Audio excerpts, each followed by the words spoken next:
Sur Média 1, nous revenons sur ce projet d'envergure au Maroc. Le roi Mohamed VI a donc présidé le lancement de cette unité industrielle à Ben Slimane. Son nom, c'est Sensio Pharmatech, une unité d'avant-garde pour produire des vaccins, bien sûr des vaccins anti-Covid, mais pas que. L'objectif, c'est d'atteindre la souveraineté vaccinale au Maroc, d'en faire bénéficier les pays du continent africain. C'est un énorme projet porté par une volonté infaillible. Nous sommes avec Othman Benjeloun, bonjour. Bonjour. Nous sommes avec vous, bien sûr, pour en parler. Vous êtes le président directeur général de Bank of Africa. Vous participez à 100% à ce projet. Merci de répondre à nos questions.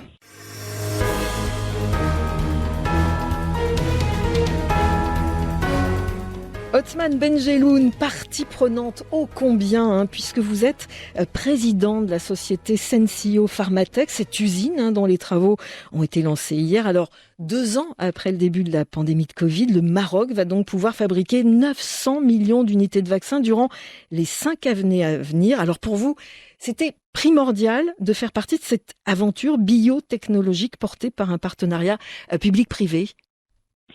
Je vous dirais que depuis le 5 juillet 2021, Sa Majesté le Roi a présidé à Fès les accords concernant la création d'une unité industrielle pour la production de vaccins, pour commencer pour le Maroc. Nous avons, dans ces conditions, créé la société Sensio Pharmatech, qui est composée du fonds Mohamed VI, de 3 banques marocaines, Bank of Africa, Tijari Wafa Bank et la Banque Populaire. Nous avons comme partenaires 2 partenaires spécialistes dans le domaine de la biotechnologie.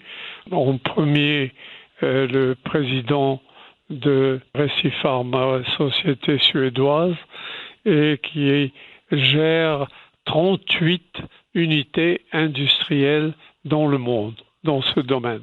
Un travail substantiel a été accompli depuis le lancement de ce projet, et donc nous avons créé une unité industrielle dans la région de Ben Slimane, telle que l'a souhaité Sa Majesté le Roi.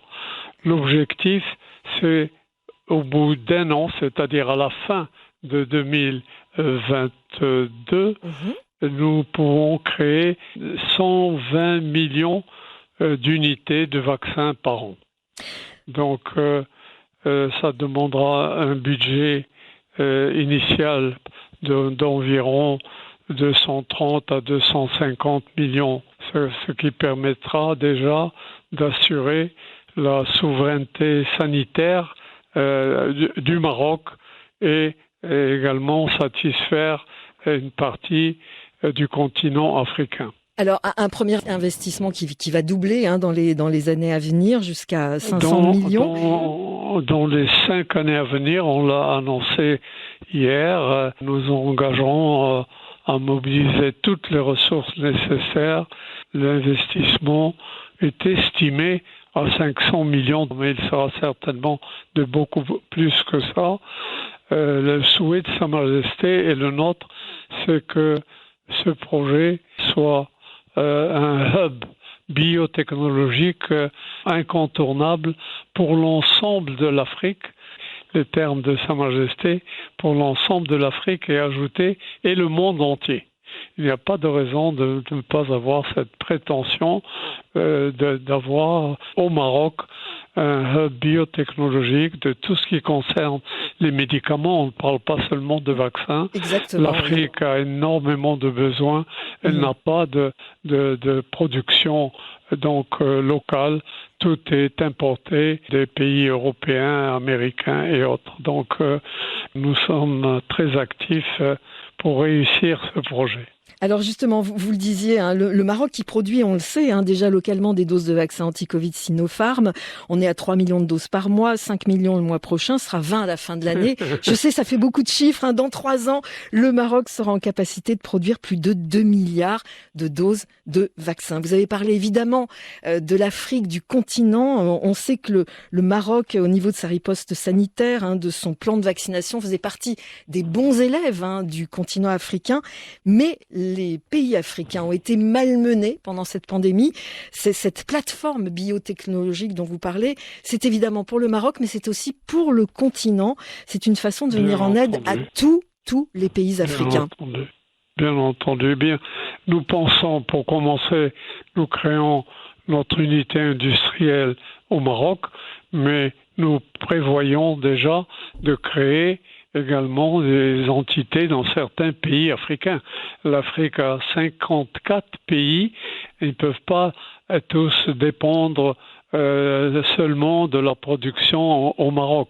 Donc il y aura dans 4 ou 5 pays africains d'ici là des unités industrielles que nous financerons nous-mêmes avec des partenaires africains probablement.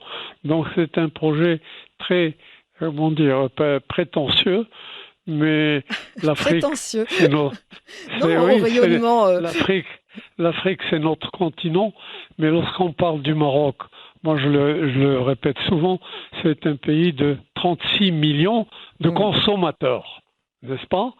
Mais l'Afrique, aujourd'hui, c'est un pays de 1,3 milliard de consommateurs. Et en 2050, l'Afrique, le continent africain, et que ce soit Afrique du Nord ou Afrique centrale ou du Sud, nous serons dans l'ordre de 2,5 milliards de consommateurs. Je ne dis pas d'habitants, consommateurs. Dès que le bébé est né, eh bien, c'est un consommateur de lait, de médicaments, d'habits, etc. Donc j'ai dit le terme, on est prétentieux de vouloir donner suite aux besoins de cette population. La Chine a aujourd'hui 3,5 milliards de consommateurs. Eh bien, le continent africain aura en 2050, c'est pas loin, 2,5 milliards de consommateurs. Mais nous travaillons pour cette année déjà. On pense que en décembre 2022, à la fin de l'année, nous serons un producteur conséquent de vaccins et d'autres produits. Et puis l'Afrique, bien entendu, en profitera. Donc c'est un projet passionnant et Sa Majesté y consacre beaucoup de son temps et de ses conseils qui nous sont donnés. Et nous travaillons sur ce projet avec une certaine passion. Hein. Donc, moi j'aime bien me concentrer sur tout nouveau projet. On ne s'arrête pas à ce que nous faisons dans d'autres domaines, que ce soit l'assurance, les télécoms, la banque, des industries agroalimentaires et autres. Mais là, c'est un domaine que nous n'avons jamais touché jusqu'au jour où le Covid a apparu et on a vécu la pandémie. Et puis, bien sûr, on a décidé de faire face à ce personnage qu'on appelle le Covid, et on ne va pas se laisser faire, et toute la population doit se protéger avec les vaccins et d'autres médicaments. Dernière question, Othman Benjeloun, vous êtes l'un des doyens, pourrais-je dire, un des banquiers du continent, avec Sensio Pharmatech, vous le disiez tout à l'heure, hein, votre groupe est dans beaucoup de secteurs, là c'est une nouveauté. Est-ce que c'est une nouvelle façon pour vous de vous renouveler encore et encore, d'aller toujours de l'avant? C'est un tournant aussi pour cette année 2022? Le mot nous renouveler, non. Nous sommes toujours avec un éternel renouvellement pour vous. Passionnant, et la vie est passionnante pour nous et tous ceux qui participent à nos projets, parce qu'on ne s'arrête jamais sur un projet et on développe beaucoup de projets dans l'intérêt de notre pays, que ce soit des projets industriels ou aujourd'hui des projets médicinaux que nous n'avons jamais touché jusqu'à présent.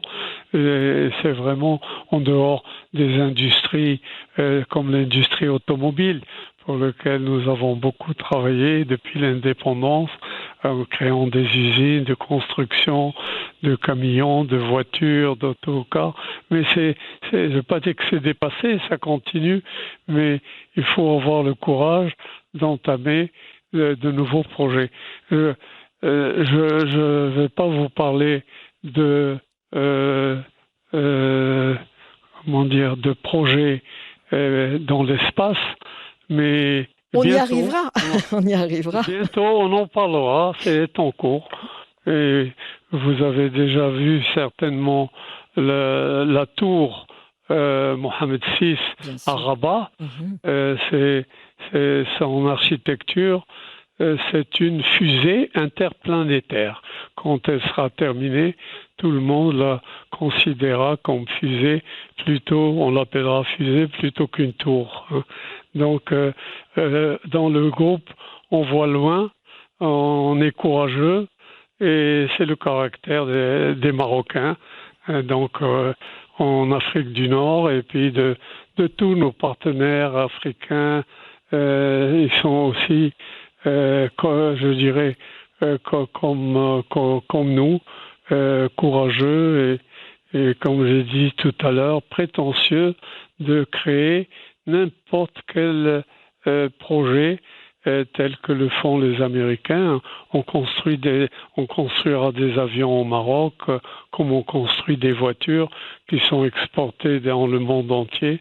Donc il y a beaucoup à dire. La prochaine fois, on bavardera davantage. Merci beaucoup, Othman Benjelloun, d'avoir été notre invité. Voilà, je le disais, énorme projet porté par une volonté infaillible. Vous venez de nous le montrer à l'instant dans cet entretien. Je rappelle que vous êtes le président directeur général de Bank of Africa. Merci beaucoup d'avoir été avec nous sur Média. Merci infiniment. Merci. Au revoir.